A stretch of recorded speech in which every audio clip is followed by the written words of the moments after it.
Lord, hindi ko alam kung saan patungo. Lahat ng mga ginagawa ko.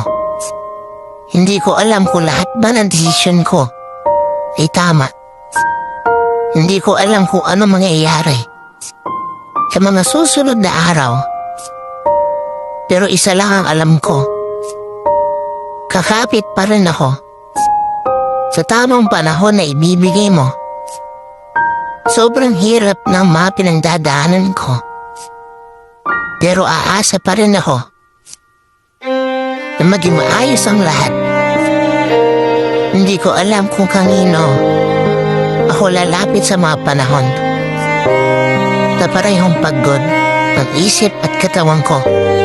Kaya bigyan niyo pa sana ako ng lakas ng loob para magpatuloy sa pinagdadaanan ko.